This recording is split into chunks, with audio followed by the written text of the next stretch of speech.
जो गैसेस होती हैं जैसा कि NO2 है या NH3 अमोनिया है, वो डिटेक्ट करती हैं on the basis of electrical conductivity nano materials में। फिर introduction application of nano materials in food में आ जाती है। Nano technology can be applied in the production, processing, safety and packaging of food. जो नैनो टेक्नोलॉजी है वो कैसे use की जाती है या कैसे अप्लाई की जाती है फूड डिपार्टमेंट में, वो इसका काम क्या रोल, ये रोल करती है प्रोडक्शन में। Applied in the production, processing, safety and packing of food.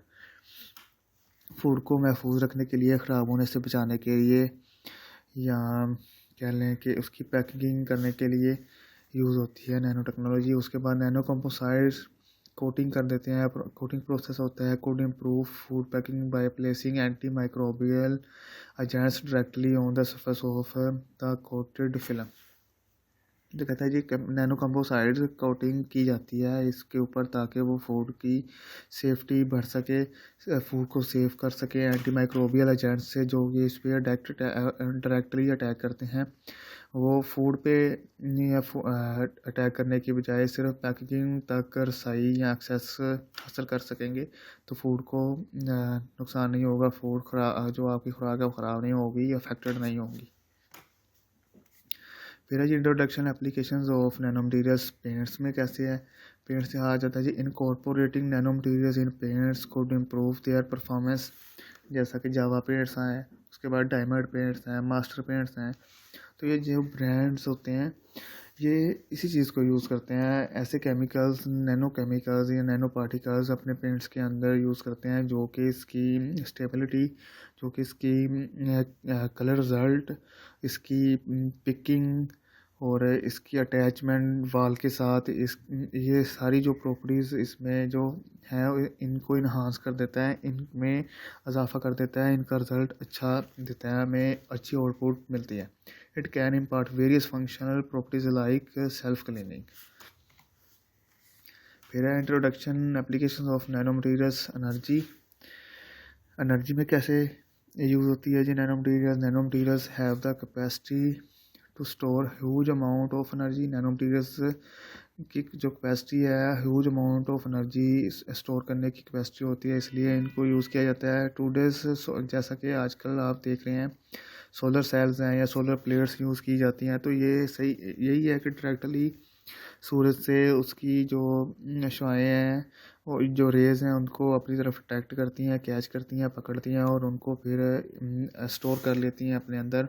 Store करने के बाद ये प्रोसेस के थ्रू उसको एनर्जी में कन्वर्ट कर लेती हैं। Use multiple layers of different semiconductors इसमें यूज़ किए जाते हैं जो कि नैनो ये मैट्रिक रेंज में पाए जाते हैं। They are much more efficient, ये बहुत ज़्यादा एफिशिएंट है या काबिल गौर है than the 120 years. Introduction application of nano materials, enhanced performance of components. The fatigue strength is an important parameter that determines the component's life. The fatigue strength increases with the reduction in the grain size of the material. By using nanomaterials, the fatigue strength can be increased by an average of 200 to 300%. यहाँ पे है कि ये the fatigue strength है, the fatigue strength is an important parameter. The fatigue strength जो है important parameter का है that determines the components life में यूज़ होने वाले जो कंपोनेंट्स हैं इनको पैरामीटर इनको डिटरमाइन करता है। फिर free strength increases with the reduction in the range size of the material. फिर जी by using nano materials use करने से हम फ्री स्ट्रेंथ है वो इंक्रीज़ कर लेते हैं बाय एवरेज 200 to 300%। फिर जी introduction applications of nano materials, tougher and harder cutting tools. Cutting tools made of nanocrystalline materials such as tungsten carbide है, tantalum है, carbide है, उसके बाद titanium carbide है, as much harder, ये काफ़ी हार्ड होते हैं as compared to wear resistance, rayon resistance की निस्बत।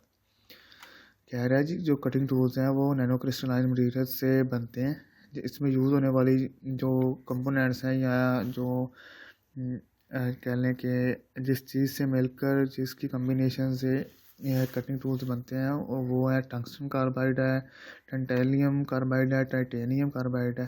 ये काफ़ी हार्ड होते हैं, काफ़ी बेटर होते हैं, मच मोर वियर रेजिस्टेंस की नस्बत और रेजियोनिक रेजिस्टेंस की नस्बत। These tools are required for micro electronics. ये जो टूल्स हैं वो रिक्वायर किए जाते हैं माइक्रो इलेक्ट्रॉनिक्स में, ताकि उनकी जो सीक्वेंस है या उनके अंदर जो इसकी इम्पोर्टेंस है उनको बरकरार रख सकें। आगे जी application of nano materials construction में नैनो मटेरियल्स की कहाँ पे अप्लाई होती है। Nano technology has the potential to make construction faster, cheaper and safer. जारी सी बात है, जैसा कि पहले ज़माने में जो ब्रिक्स बनती थी वो कच्ची थी, उनका काम स्लो था, और अब तो फिर सीमेंट आ गया है, उसके बाद मशीनरी आ गई है, मशीन्स बन गई हैं जो कि हमें काम करके देती हैं एज़ कम्पेयर टू एक आदमी काम करे, 10 आदमी काम करें वो 1 घंटे में, और एक मशीन जो है वो 10 मिनट में 10 आदमियों जितना काम कर देती है। हमारा टाइम भी कंज्यूम हो रहा है, हमारी आउटपुट भी अच्छी मिल रही है, और हमारा काम भी फास्ट हो रहा है। तो ये जी nano technology has the potential to make construction faster, cheaper and safer. फिर है जो सिलिकॉन SiO2 आ जाता है, जिस present in conventional concrete as part of the normal mixture. ये देखें जी, जैसा कि आपको बताया कि बजरी सीमेंट या इसको हम मिक्स कर देते हैं एक मशीन में, और वो मशीन को हम मूव करते हैं तो वो उसको मिक्स कर देती है। एक हमारे पास आउटपुट या कह लें ये एक सॉल्यूशन बन जाता है, और फिर वो हम यूज़ कर लेते हैं अपनी कंस्ट्रक्शन में। तो ये देखेंगे silica is present in conventional concrete as a part of the normal mixture. When nano silica is added, जब नैनो सिलिका ऐड किया जाता है कंक्रीट में, तो the particle packing can be improved mechanical properties. तो ये इसकी पैकिंग और इसकी मैकेनिकल प्रॉपर्टीज़ को इम्प्रूव कर देता है। फिर है जी नैनो साइज स्टील। जो नैनो साइज स्टील है वो प्रोड्यूस किया जाता है स्ट्रॉन्गर स्टील केबल्स की, और which can be use in bridge construction, या ब्रिज कंस्ट्रक्शन में भी यूज़ किया जाता है। द नैनो साइज स्टील, जैसे स्टील है, सरिया है, या फिर स्टील से बनने वाली कोई भी चीज़ या लोहे की कोई चीज़ है, उसको उसकी केबल जो है उसकी जो मजबूती है उसको काफ़ी हार्ड कर देता है, काफ़ी इन्हांस करता है, ताकि वो जल्दी टूट ना सके। और हमारे जो कंस्ट्रक्शन बिल्डिंग है, जो बिल्डिंग में हम यूज़ कर रहे हैं, उसकी मजबूती में हमें फ़ायदा दे, उसको कैप्चर पकड़ के रखे मजबूती के साथ, उसको कोई जल्दी नुकसान ना आए, इस तरह कह लें। तो नैनो साइज स्टील जी, तो nano size steel produce stronger steel cables which can be used in bridge construction. Nano TiO2 coated glass have properties of anti-fouling and glaze। जो TiO2 है वो ग्लासेस कोटेड करते हैं, इसकी एंटी फॉलिंग और glaze को enhance कर देता है।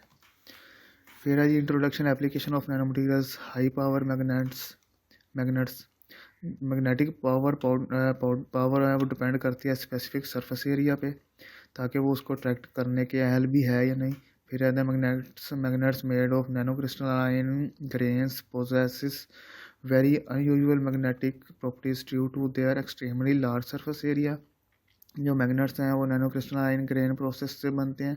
वेरी अनयूजुअल मैग्नेटिक प्रॉपर्टीज़ हैं ड्यू टू दो एक्सट्रीमली, जब एरिया सरफेस एरिया ज़्यादा हो जाता है तो इसकी ज़ाहिर सी बात है, एक नैनो मटेरियल है, जब उसका सरफेस एरिया हम उसको ज़्यादा सरफेस पे अप्लाई करेंगे तो उसका रिज़ल्ट हमें कम मिलेगा। जब उसे हम उसकी साइज़ के मुताबिक, उसकी कैपेसिटी के मुताबिक अप्लाई करेंगे तो उसकी आउटपुट हमें अच्छी और बेटर एक्यूरेट मिलेगी।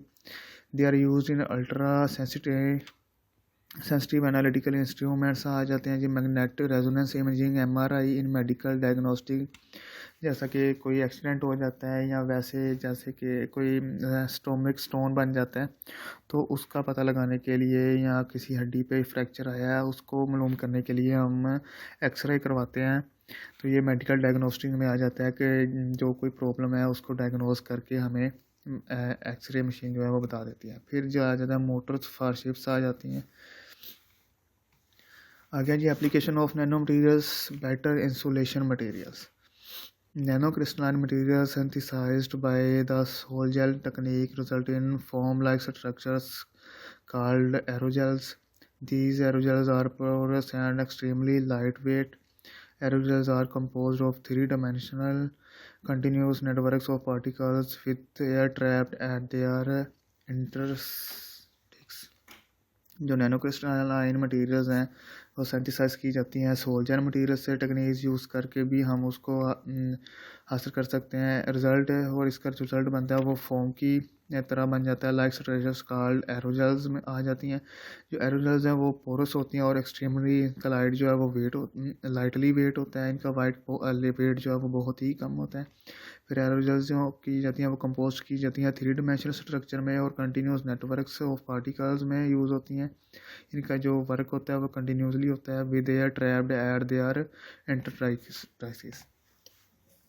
यहाँ पे ये टेबल आ गया जी, introduction, increasing wealth, population, new science and technology, increasing functionally, multi functionally, manufacturing आ जाता है, opportunity driving, market need, new और चेंज मटीरियल है। जाहिर सी बात है जो मार्केट है वो एक ही चीज़ पे डिपेंड नहीं करती, वो गाहे बगाहे टाइम के साथ साथ अपडेट होती रहती है और न्यू जो वर्जन आ जाते हैं किसी चीज़ों में, न्यू मॉडल्स आ जाते हैं, अवेलेबल होते हैं, तो मार्केट न्यू डिमांड करती है। तो डिमांड के मुताबिक न्यू और चेंज या किसी चीज़ को मॉडिफाई किया जाता है एक प्रोसेस से गुजार कर और न्यू प्रोडक्ट्स प्रोवाइड किए जाते हैं।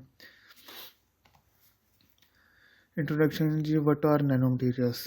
तो ये है जो nano materials have at least one dimension is nano materials